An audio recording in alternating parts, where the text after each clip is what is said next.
Good afternoon, everyone. Thank you so much for joining us for this afternoon's session.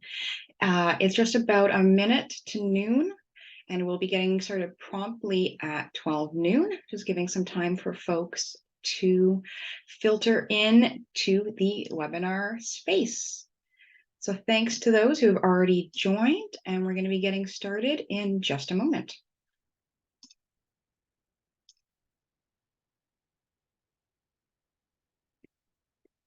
As you come in, if you need to have closed captioning on or to have the captions available in French, you can use the captions option at the bottom of your Zoom screen. All right.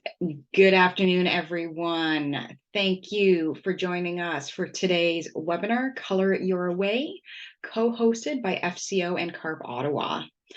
I'm Sam Peck. I'm the Executive Director of Family Councils Ontario. My pronouns are she and her, and I'm so happy to be with you today. Today's guest speaker is Jennifer Cornell, Director of Long-Term Care, Gables, Manor and Rockwood Terrace Care Communities in Grey County. Today she'll be sharing the County of Grey, Color Your Way philosophy. Before we get started, we are going to open today with a land acknowledgement. FCO's work and the work of long-term care homes, family councils, family caregivers takes place on traditional Indigenous territories across the province we now call Ontario. And our team is thankful to be able to work and live on this land. First Nations peoples were the original inhabitants of the land that we call Canada. And you may not know this, but in Ontario alone, there are 46 treaties and other agreements that cover the province. I'm coming to you today from Hamilton, and the city of Hamilton is situated upon the traditional territories of the Erie, Neutral, Huron-Wendat, Haudenosaunee, and Mississaugas. It's also land that's covered by the Dish with One Spoon Wampum Belt Covenant, and that was an agreement between the Haudenosaunee and the Anishinaabe to share and care for the resources around the Great Lakes. And since the time of the original covenant, other Indigenous communities, peoples, and settlers and descendants of settlers have been invited to participate in that agreement so that we now can continue to share for those resources. We're appreciative of the First Nations, Métis, and Inuit people who have cared for the territories across Ontario and Canada since time immemorial, and who continue to contribute to the strength of long-term care homes and communities across the province.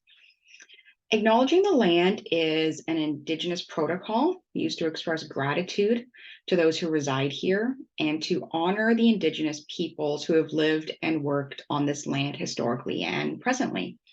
And descendants of settlers, like myself, give land acknowledgements at events to recognize the Indigenous peoples, and also as an opportunity to prompt us to reflect on and appreciate the unique role and relationship each of us has with the land, and also to provide a gentle reminder of the broader perspectives that can expand our understanding to really encompass the long-standing rich history of the land and our privileged role in residing here.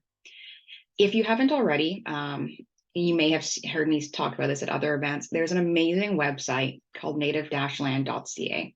You can type in your address and you can find out more about the people, territories, and the languages of the land on which you live, work, and care. So I invite you to check it out and reflect more about the territory you're on, and think about how that can prompt or continue your journey towards true reconciliation with Indigenous peoples. A few logistics before I turn things over to my co-host today. You'll notice that you're all in listen-only mode, so you can hear us, but we can't hear you. It protects the integrity of the audio, and especially the recording. We've protected time for an interactive Q&A period, At that time, actually throughout the session, as questions come to you, please enter those into the Q&A box, and please use the chat feature only if you're having technical issues. Today's session is being recorded and will be made available to participants following our time together on our YouTube channel. It's now my pleasure to turn it over to today's co-host, Claude-Paul Boivin, President of the CARP Ottawa chapter. Claude-Paul, over to you. Thank you, Sam, and thank you everyone for joining us this afternoon. CARP Ottawa is delighted to be co-hosting this webinar with Family Councils Ontario. At CARP Ottawa, we see ourselves as champions for change in long-term care, from institutions to homes. For the last 4 years, CARP Ottawa has been working with other CARP chapters and like-minded organizations to create a conversation about all the positive opportunities that already exist in Ontario's long-term care homes, and there have been many. Now, you can help spread this conversation by sharing the information you will hear today with your MPPs, your friends and contacts. You can also help share the conversation by sharing our website. And our website is very easy to remember. It's www.changeltcnow.ca. And at that website, you'll find all of our monthly Lunch and Learn recordings, as well as our regular blog posts and numerous other resources. Now, without any further ado, it's my pleasure to introduce today's guest speaker, Jennifer Cornell. Jennifer is the Director of Long-Term Care with the County of Grey, responsible for 3 long-term care communities, Manor in Owen Sound, Gables in Markdale, and Rockwood Terrace in Durham. Jennifer is a respected long-term care and health system leader with over 20 years of progressively senior leadership roles. Jennifer is a transformational leader focused on person-led quality care and service initiatives, team development, and growth. She has harnessed the County of Grey Color It Your Way philosophy to bring about positive change through impactful relationships, inspiration, orchestration, and facilitation. Jennifer, thank you so much for being with us today, and over to you. Thank you so much, Claude-Paul, and thank you for such a lovely introduction. Before I get started sharing the slides, I wanted to just share, I'm wearing this shirt in honor of Dwarfism Awareness Day. It's World Dwarfism Awareness Day, and my shirt says, "Love a little." I have a 3-year-old niece who has dwarfism, and I promised that I would honor this day to help spread awareness, celebrate our diversity, and continue to learn. So that's what this is all about. Now, without further ado, I will share my screen to share the slides and jump right in. So,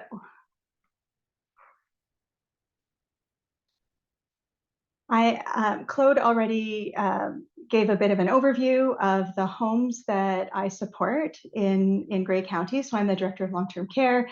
We have these 3 homes. This is just a little bit more information about them. Grey Gables was the original house of refuge built back in 1903. So a really long history of providing support for the vulnerable citizens in our communities. And it's home to 66 residents, including a behavioral support transition unit, which is a pilot supported by the Ministry of Long-Term Care to support residents who are experiencing responsive behaviors and need just a little bit more support in order to transition to the best place for them to live. Manor was opened in 1973, and it's home to 150 residents, and it was jointly developed by the Lee State in the city of Owen Sound.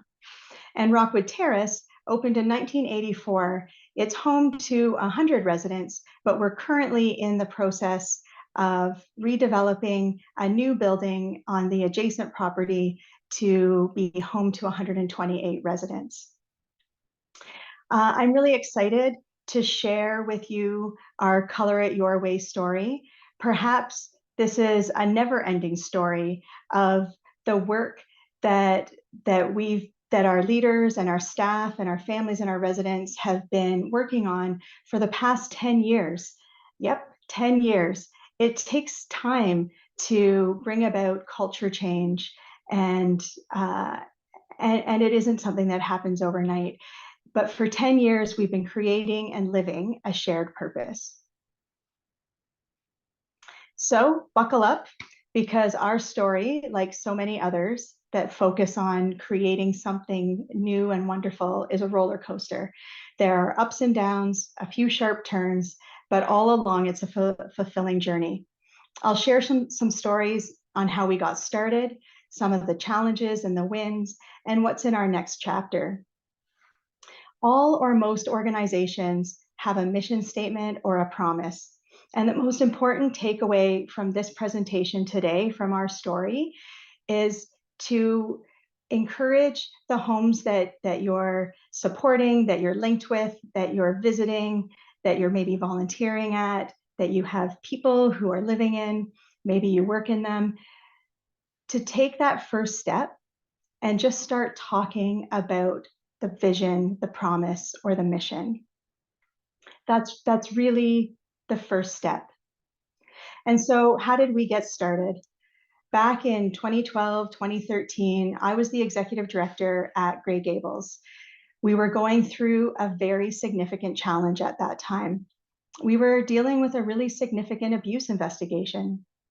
We had already been talking about what our promise is to our residents and the community and each other, and the challenges that we were facing just accelerated those discussions. Abuse investigations, difficult press coverage, challenging morale, it can be so discouraging. But they also can spark the question, what defines us? What does this negative situation do to make us look inward at who we want to be?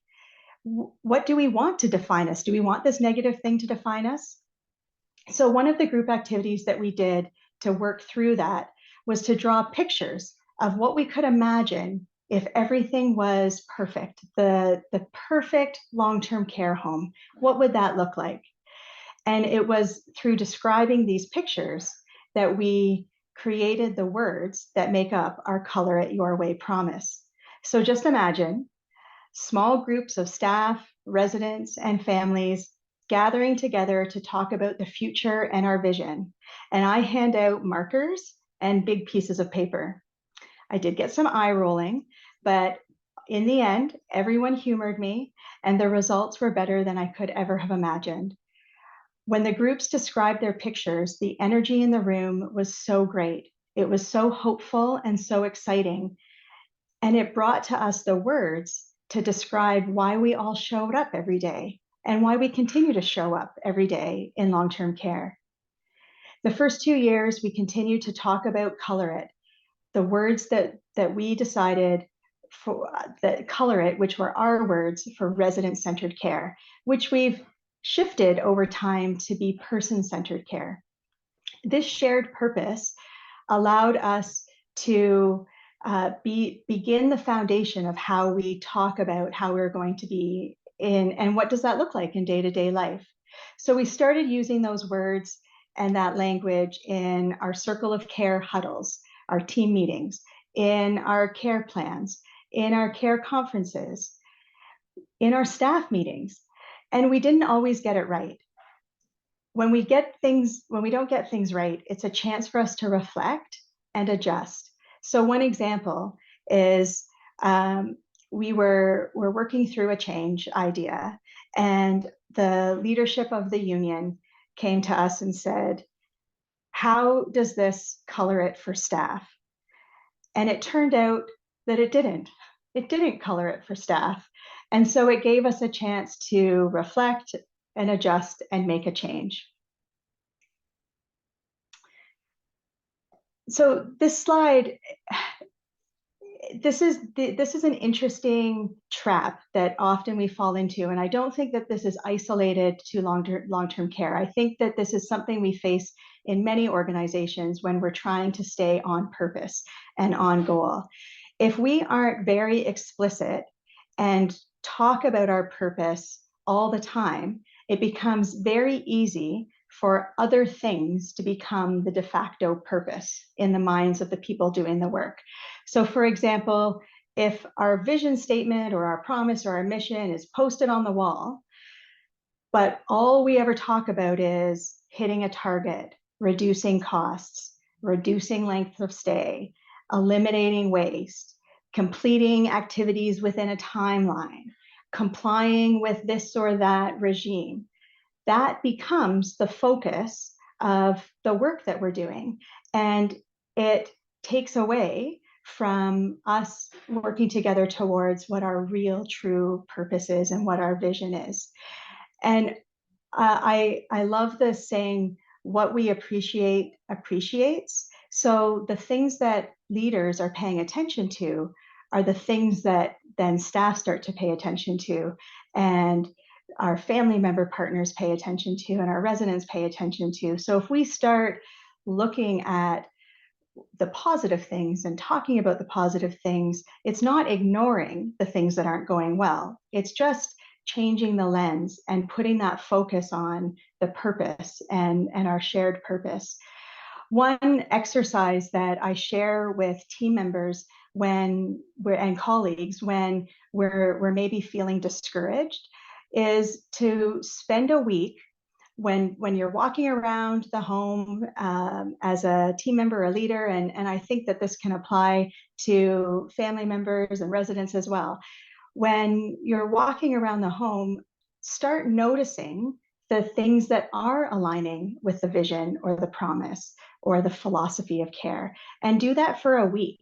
And it really helps shift, because as Claude mentioned in his introduction, in the work that CARP is doing, there are lots of wonderful and very positive things happening in long-term care, as well as the things that we know we can work on and that there's opportunities to do better. So we had our promise, we'd drawn our pictures, we'd come up with our words, and we were able to clarify our commitment to person-centered care, so we're well on our way, right? Yes and no. We knew people were engaged because staff started to report inappropriate actions and words that were being used towards the residents. It wasn't what I was expecting, but it did show me that people were engaged, and it challenged me to put my money where my mouth was, so to speak. It was a really, really difficult time, but it was an opportunity for us to respond, react, and behave. And the hardest part was being vulnerable to know that bad things do happen to good people, to say it out loud with integrity, and then to move to be better. We were able to use our Color It Promise to guide our responses to these challenging times. As I mentioned in the last slide, it can be tempting to jump into new initiatives and new ideas that feel like they may solve everything, or at least they cross some of those things off our never-ending list. Long-term care can feel like a pressure cooker at times where everything feels urgent. The challenge and the win, I would argue, is to take a breath, look at the big picture, and take our time to stay true to our promise. A recent example from the pandemic is a sticky note that I still have on the bottom of my computer, right here, accessible for me to look at anytime. And it says, prioritize the health, safety, and wellness of the people who live in the home, who work in the home, and visit, and the community around us. And this, every time, and there were many times where we were faced with difficult decisions up until this week, and I'll talk about that in another slide. This grounded me in our purpose and reminded me what was important in the decision-making process.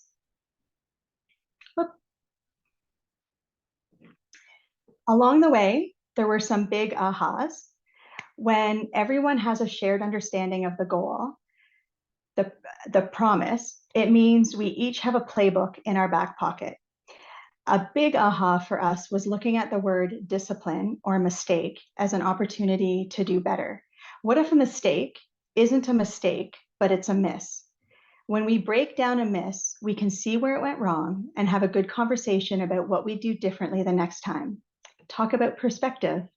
To do this, we have to focus on curiosity and kindness to really get to the root of the problem and how to change it rather than blame and discipline. And so I'm not suggesting that there aren't times when discipline is absolutely appropriate. And there are lots of times where getting to the root of a problem can really bring about the positive change that you're looking for. So Brene Brown says, clear is kind, unclear is unkind. When a person receives a letter of discipline, often the biggest takeaway is usually anger.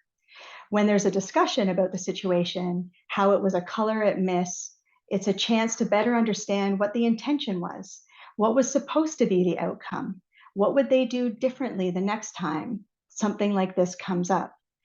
And so our HR partners have started calling mistakes color at misses and working to get to the root of that problem and the opportunity to support staff to approach things differently the next time. The color it playbook works in all of our departments. What does color it mean if I work in the finance team? What does color it mean if I'm a housekeeper? What does color it mean if I'm having a difficult conversation with an upset family member or an advocate? What's the opportunity there? I want to emphasize that this kind of a culture change journey is an investment in time and money. Keeping to the stories theme, it's creating the plot, the setting, the characters, the conflict, and the resolution. Having a shared and understood purpose doesn't happen by itself. It happens with intentional leadership. We worked with leadership coaching, we worked with reflective practice, and we agreed and decided early on that this culture change wasn't a place to get to. The goal wasn't a destination, but a lens to look through. What is the color at lens on any situation? For example, what does a person-centered admission look like?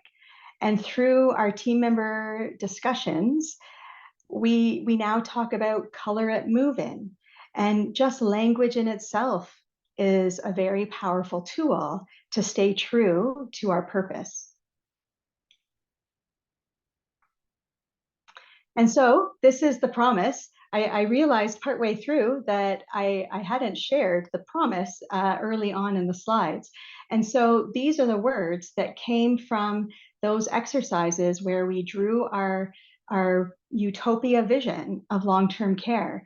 And our promise is to help you color your life your way through community, opportunity, leadership, organizational quality and safety, you as the center of all that we do, relationships, integrity, and together into tomorrow. So how do we color it into things like the Ministry of Long-Term Care requirements, the Fixing Long-Term Care Act? We use this language as part of our annual professional development on the prevention of abuse, for example. We call it color at relationships and integrity. And the discussion was not about abuse and neglect. It was about how do you want to be with the residents and with each other. A number of years ago, RNAO produced a series of short educational videos demonstrating fictional scenes which can be viewed and then discussed as part of education to prevent and address abuse and neglect of older adults.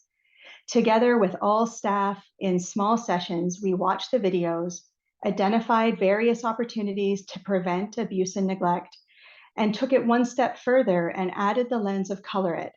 For example, what does color at dining look like?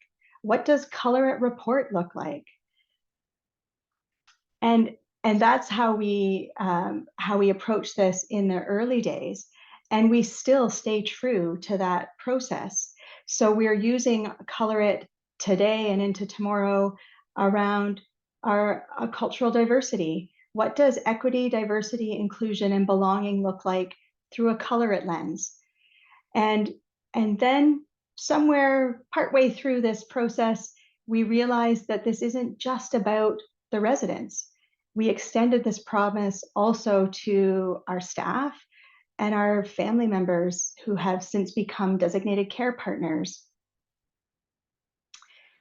So over the years, we could see the impact of Color It in the resident experience. And as I just mentioned, we started noticing and intentionally applying it to the work experience as well.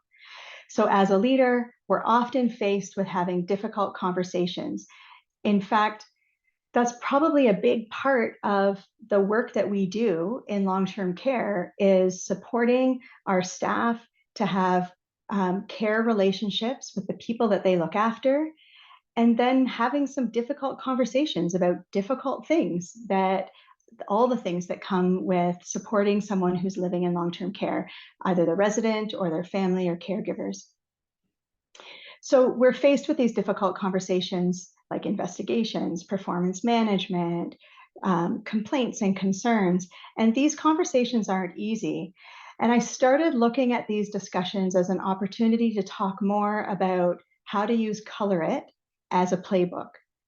So still, even with that language in my back pocket, talking to someone who's really, really upset or angry or confrontational can be really hard.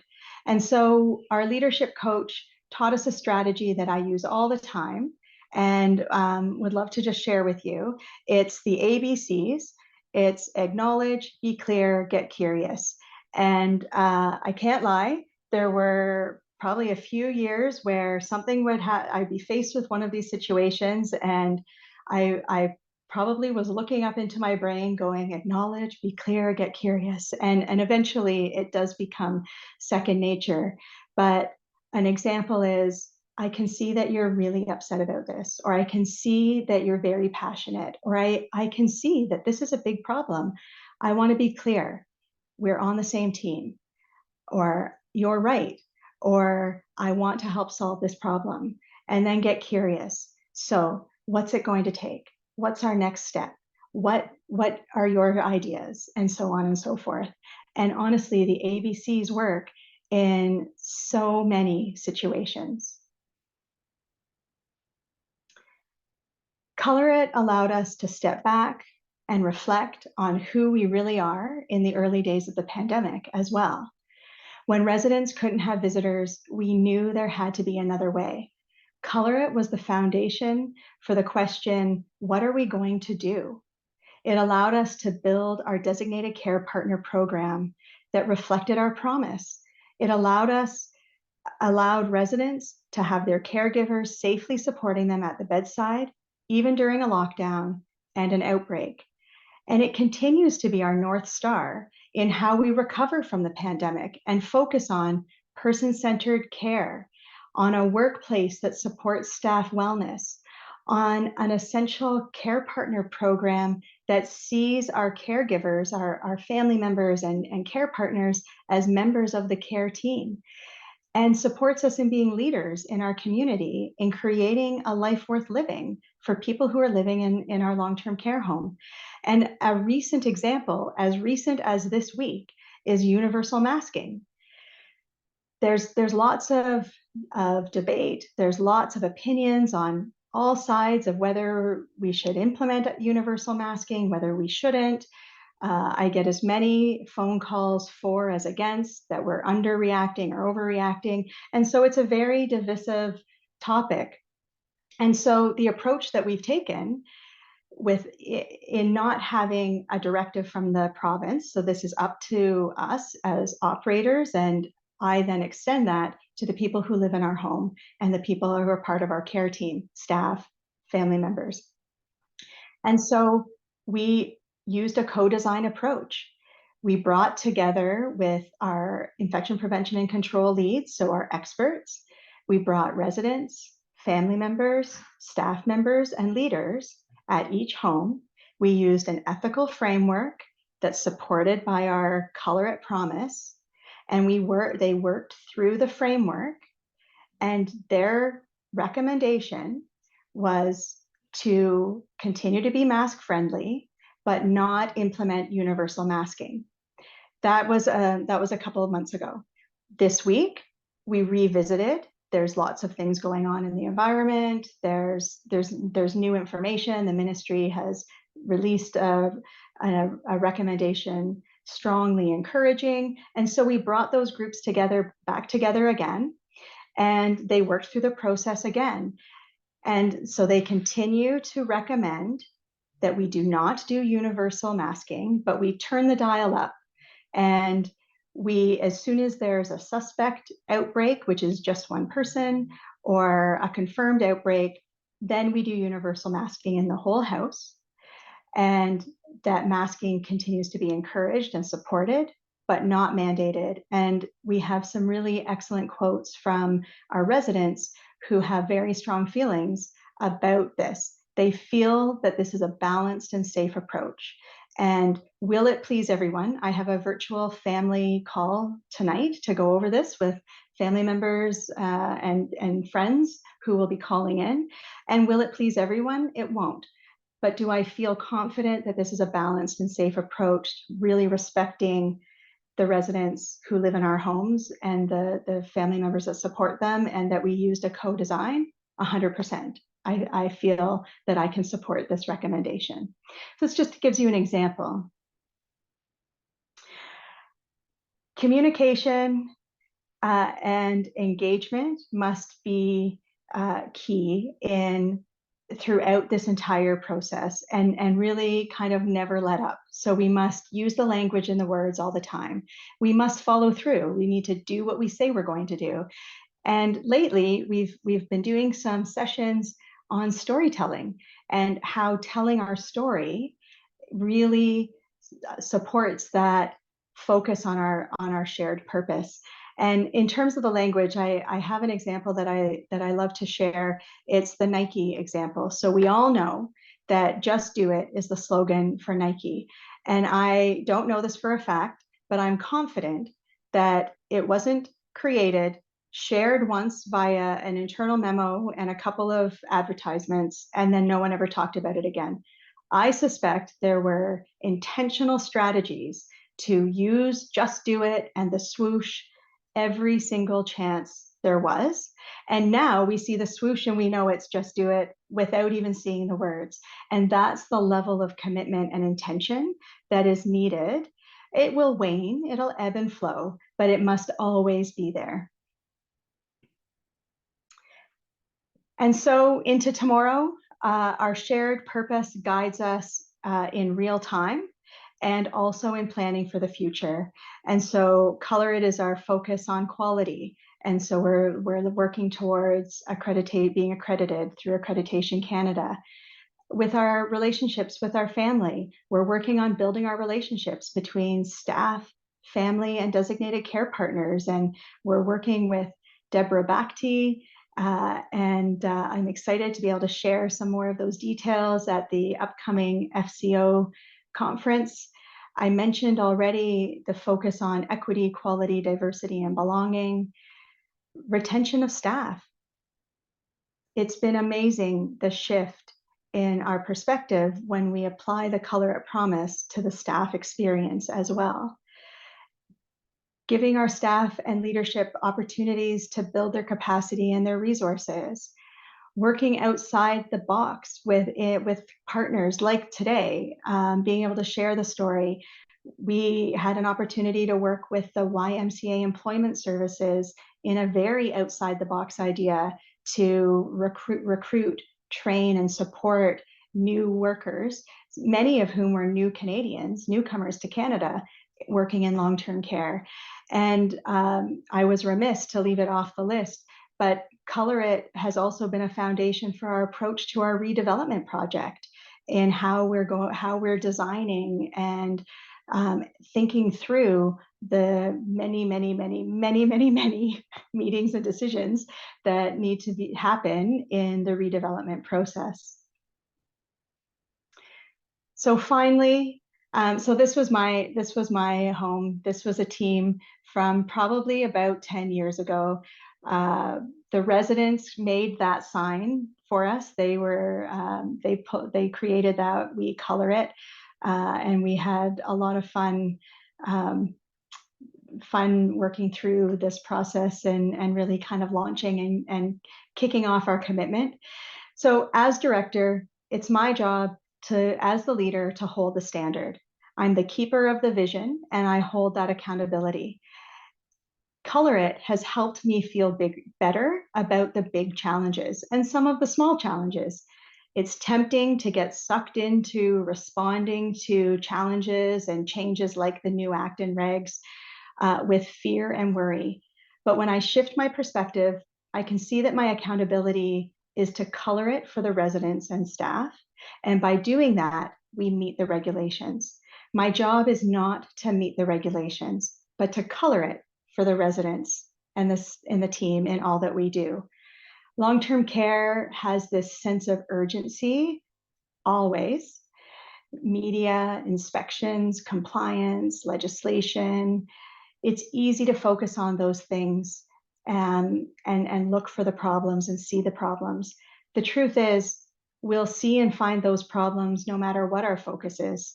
So to shift to the positive and focus on how we want to behave, how we want to be seen, look for and notice the positives, the examples that live up to the promise and the vision, remembering that everyone is doing their best. This is what leads us towards a transformed long-term care in our future. Use our mission, use the vision or promise. If it doesn't serve you, if the organization that you're thinking about right now isn't using their vision or their mission, or it's not serving them, talk with them about it, how to make it, how to change it, how to make it live, because it's that shared purpose that will ground us and guide us into the future. Thank you very much. And I will stop sharing and be pleased to have some discussion.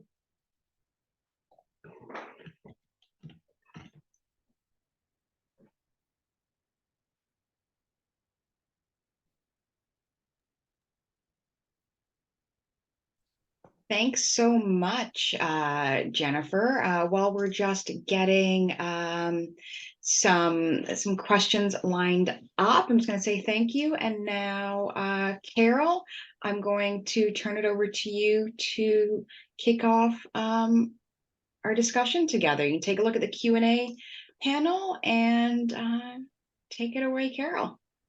Thanks very much, Jennifer. That was inspiring. It must have been a huge amount of work. And it's, as a leader, it's hard to stay focused. So congratulations on doing that and putting the little stickers up to keep you going. One of the things I was wondering about is, did you have a project manager that focused just on this change part, or was that you and the staff? Yeah, no, we didn't have a project manager. It was a commitment made across senior leadership, so the executive directors, and then it doesn't take long to wrap in the other leaders, directors of care, nutrition managers, and then it's really reaching in, you know, that's sometimes where things go wrong, is we start with just the leadership and it doesn't ever get farther than that. So it really was about, in general staff meetings and shift huddles and really talking about it. And it wasn't easy, but we all believed in it, and we had all been part of creating that Color It promise, those words about community and opportunity and leadership. And so the challenge for me was to remember to go back to that. So it's easy to get hooked into something and we come up with a solution and we forget that we have this foundation already. So it was relying on each other to remind each other, well, why don't we bring out the promise and see what if that helps us in this difficult situation, for example. That's good, because quite often you end up doing this kind of stuff off the side of your desk without hiring a project manager. But if it's all the way through, that's really good. One of the good questions was, did you lose any staff working towards this vision, that they didn't want to play this game or color this crayon on there? Did it decrease staff turnover with this approach, or did it support it? It's so interesting. There definitely was some staff turnover, and one of the challenges for me was getting my head around the difference between finding a path to yes for everything, but also holding the standard. So how are we really supportive with staff, but that doesn't mean we should ignore things that don't meet the standard. And so it was remembering that we can hold the standard with kindness. And by giving people the tools that they need to use a color lens and to be person-centered and give them support, if that doesn't work for them, then maybe we need to help them find their happiness somewhere else. Perhaps this isn't the vision that gives them spark and works for them. So we did have some turnover in the early days. I believe, I don't have numbers to back it up off the top of my head, but I do believe our retention has improved over the years because of the focus on the staff experience. That I believe there's an industry in long-term care right now where you could work anywhere. If you are a healthcare worker, you could work anywhere you want. There's lots of jobs. There's no shortage of jobs. So the only difference is how you feel about the job that you're doing. So it's up to us as leaders to create an environment that is the place people want to choose. Right. Yeah, that's good. I guess they would like us to be able to take this to the government and make them use it. That would be really good. If I can share, Carol. Yes, please. The DCP program, the Designated Care Partner program, started as a pilot in 2020. And I can't recall, so time means nothing to me from about January 2020 to a couple weeks ago. So it becomes hard for me to put timelines on things. But we started it as a pilot and had an opportunity through a delegation to minister the Minister of Long-Term Care at the time, who starts with an F but has escaped me.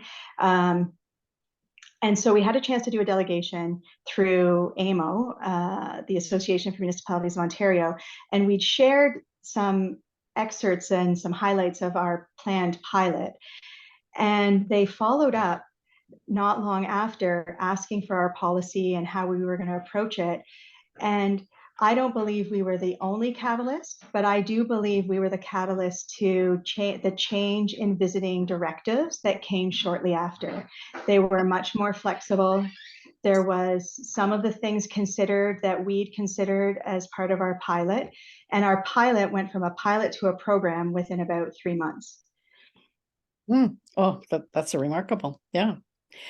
One of the things you mentioned was indicators, and I guess without taking up the rest of the 4 hours that are ahead of us, what kind of indicators did you use, or did you color it and change it when you had to look at things like retention numbers, the quality indicators that everybody looks at? Yeah, so as you, I'm sure, all know, because this is part of the passion for the work that you do, there's a lot of conflicting, there's a lot of conflict in terms of oversight for long-term care. So funding is increased if acuity goes up. So if you help people get healthier, you get less funding. We're inspected under this huge, I think there's 692 regulations for compliance. There's a lot of things, a lot of indicators that can sidetrack us from our purpose and our goal of being person-centered. So, so we tried to use Color It as a lens to look through the work that we're already doing. And then not to be hooked by some of those indicators. If the indicators push us to be very task focused, so if everybody must be at the dining room at X time, then we get them to the dining room at X time, regardless of what it takes to get them there. And we actually forget that the goal of dining is that everybody who lives in our home has a chance to have a meal. And let's add that it's a chance to have a meal in a nice environment. So who cares if they don't get there until 20 minutes after? We have all sorts of technology that allows us to keep food hot and safe and so on and so forth. So we actually spent a lot of time stepping back to decide what really is the goal of this program. And we still meet the regulations because ultimately it's important that people eat. It's not important that they eat fully dressed at 8 a.m. if they don't want to, if they want to sleep in. So that just gives you a bit of an example of kind of how we've tried to step back from being hooked into things that aren't actually person-centered. Yeah, yeah, that is so true.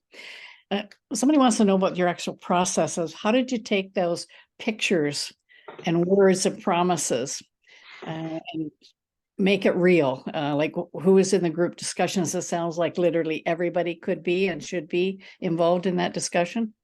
Yeah. So remember, we had the catalyst of this really terrible thing happening, that we had an abuse situation. So we also had ministry inspectors, a team of them, camped at the home for parts of 2 months. The W5 was calling me every couple of weeks, and I was able to kind of stave them off by saying, listen, this is a bad news story with a good news outcome.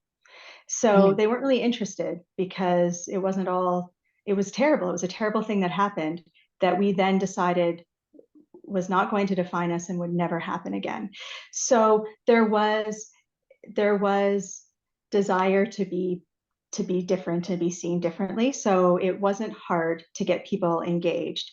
I still think there's that desire, even without that catalyst. I believe that most of the people that work in long-term care do so because they're called to serve. I believe that's why most people are there. So it's not hard to get them engaged. So we had small groups. We just took 2 weeks or a month where we scheduled hour-long small group discussions. We talked about we want to look at our vision. We want to decide who we want to be and how we want to be seen in the world and how we want to behave with each other and with our residents. And now I want you to get in. So there were small groups. So if we had 1 hour session, there might be 4 small groups in that session, and they all work together to draw their picture for 10 or 15, 20 minutes. Then someone described it back, and they weren't allowed to use words on the picture. They were only allowed to use drawings and then describe it. And this is a bit of left brain, right brain. So again, some of the nurses were like, really? You want me to draw only pictures? But again, they leaned into it. And it was in the describing back that we kept a side list of all the words that were coming up as people were describing their pictures. And then we gathered those words and we brought people together again. And we said, listen, community was described in every single picture. And then we just kind of did that process and worked through. And color, it has lots of great letters in it. So it worked out. The other piece that I kind of left out in context is Grey County, sometime back around 2011 or 2012, did a rebranding. And so it, as a corporation, it used to be Naturally Beautiful or something like that I can't remember. And then it was rebranded to Grey County, Color It Your Way. And it just was perfect for this work. The timing was perfect. And so it aligned really nicely with our identity as part of the corporation. And then as our division of long-term care, it works perfectly to support who we wanted to be and how we want to behave. That's very good. Yeah, rebranding is expensive, so you made use of it. You mentioned that you're redesigning one of your 3 sites, and have you got any idea of what size those units are going to be when you develop them instead of the big 32 long corridors? And can we take some of those ideas and get the government to change their build standards? Yes, so those are some big asks, but there's lots of opportunity. So I do think these kind of discussions and one project at a time, demonstrating the importance of looking at the resident experience as well as the staff experience. Like, it's a balance. We can't have staff having to run halfway across a huge building to get something, right? So it needs to be balanced. So we're working with KZN Design Architects, who works with Dr. Pat Armstrong, who's a researcher in the field of long-term care. And that has really helped us when we're faced with some of these wicked problems. For example, the cost of some of the really innovative small home in like small buildings type communities comes with a development price tag that just isn't realistic or able for a small municipality, for example, to support. When we started the redevelopment project, we were looking at a campus of care, and we had to rescale the project because of, you know, the way the world is right now with the cost escalating. And so it was an assisted living, a village square, and a long-term care home. And so we've rescaled to focus just on our core business, which is long-term care. And with our partnerships with design, KZN Design, they took us through a similar process to the visioning, where we talked about what's important, and a sea of parking. It was important not for residents not to look out and see a sea of parking.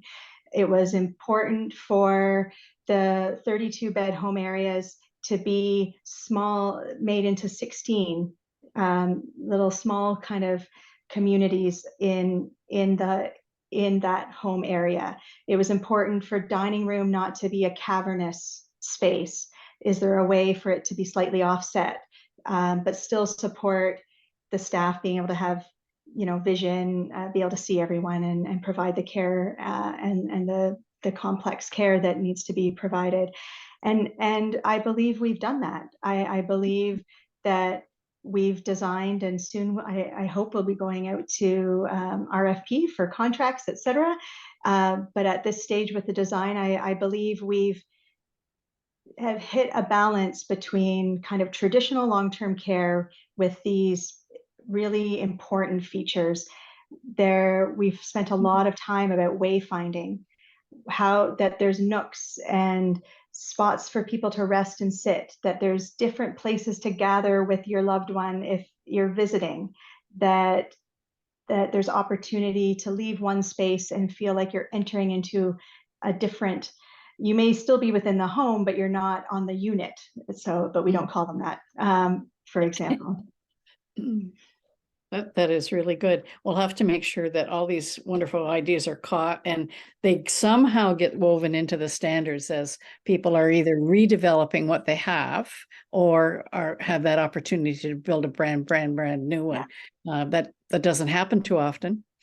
If we circle back to your color module or model that you used, what was the inspiration for that? Is it it was a primary goal or characteristic, but was there a model out there that you took and revamped a little bit, or is this built from the bottom up? So it's I don't really believe in starting from a blank page. There's lots of resources and lots of people before me and beside me are doing amazing work.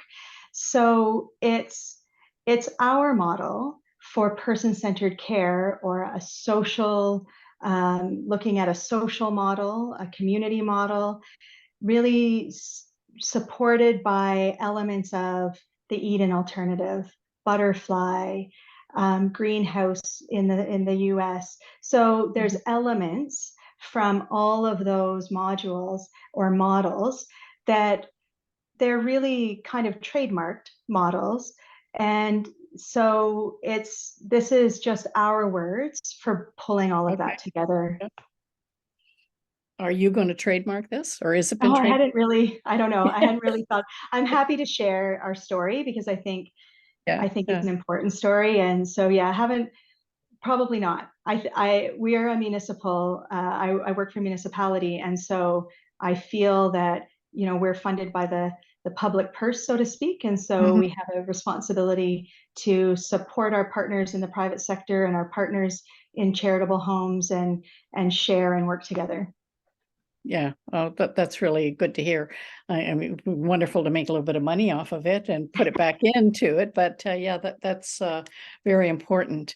And you've obviously demonstrated some really good leadership, and that's what's coming through in some of the comments. Is that it's a great presentation, and it's that leadership piece that maybe at the conference that you're talking about in November, that you can spark that idea, because you do need that leader that keeps it going. You still have to have your other job done, that, by the way, that you're supposed to be getting paid for, but that person has to keep that going all the time, and you have to have that extra vitamin C to keep your energy up to keep it going. Yeah. Yeah. And I mean, you'll see behind me this kind of curated backdrop. Yeah. And so early in the pandemic, when it became clear that I was doing everything virtually, I'm going to have to be looking at myself for 8 hours a day as I meet with other people. I had took the chance to have the language around me. For a long time, my sign behind me said, "Color it courage, color it with courage." Because that's kind of what got us through the pandemic. And so updating it,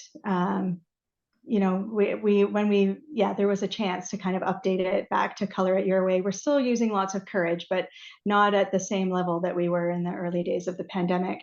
And then we use Wordles, and we really take the Nike approach. And that was one of our indicators, Carol, was I challenged the leadership teams to set a goal for themselves every day on how many times they were going to say color it or talk about color it.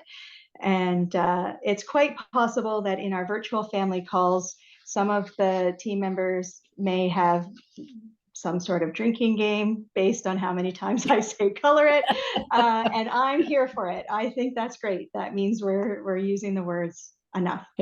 Yeah. Okay. Well, that's good. Early in your presentation, you talked about it took investment and time, and everybody wants to know how much investment, and it's different for every unit and every home. But how big of a hit did your budget take, and did you have to get down on your knees to your board to say, please? Yeah, no. So again, in a municipal environment, we're very fortunate to have support. Having said that, we started at Grey Gables, and Grey Gables is the smallest of our 3 homes. And so all with the biggest square footage, interestingly. So it's a beautiful, lovely home that isn't particularly economic because of the space and right. So always good.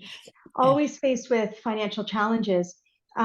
So really, the investment was in coaching, in leadership coaching, and an investment, but it's not necessarily an ongoing and forever. It was a bit of upfront of that investment, and I actually haven't calculated in terms of an actual dollar amount.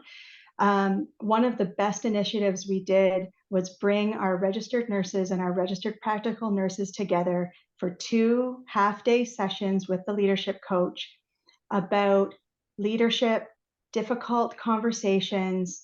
And because lots of nurses are amazing clinical nurses and haven't really had a lot of training and experience in leading a team of PSWs, and some of the days can be very busy with people falling and ministry arriving, and this thing didn't come in, and short-staffed, and like there's a lot of moving parts that are kind of outside that clinical wheelhouse. And so that was one of the best investments we made, was investing time and resources into the people who are doing the work. And I think there's opportunity to shave some, do mandatory training. If someone's done WMIS once they've done it 100 times, look at doing that in a different way. To make room for some of these other things. Excellent. Well, before we get the hook, these are great answers to questions, and something that people can look at and try and emulate. I'll boot it back to you, Sam. Thank you so much, Carol, for a great Q&A session. And to Jennifer, again, for taking the time out of your, I'm sure, very busy schedule to be with us today and discuss the Color It Your Way philosophy. So thank you so much for the presentation, but also just the work that you do to support the people who live, work, and care within the 3 homes in Grey County. So thank you again on behalf of FCO, CARP, and all of our attendees.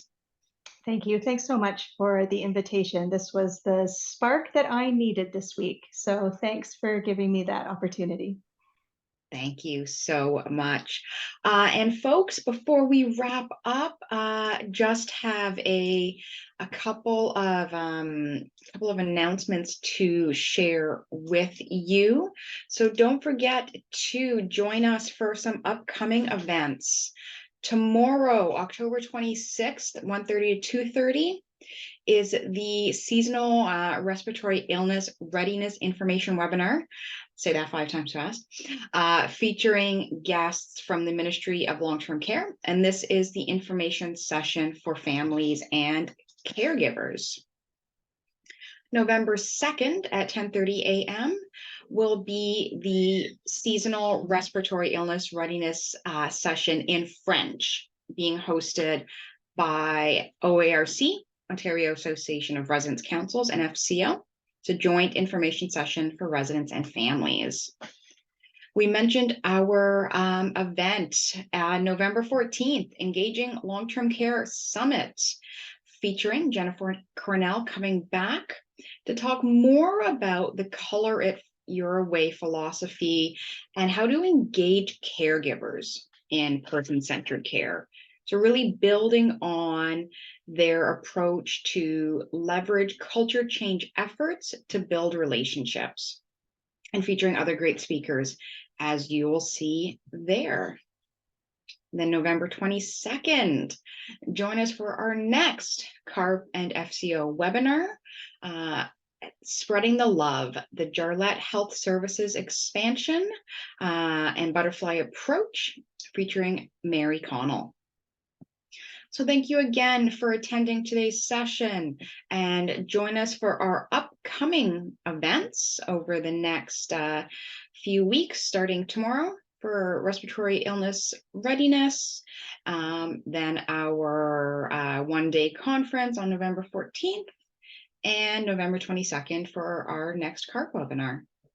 Until then, stay safe, be well, get in touch. I'm Sam Peck, Executive Director of FCO, on behalf of CARP, FCO, and today's guest speaker, Jennifer. Thanks for joining us.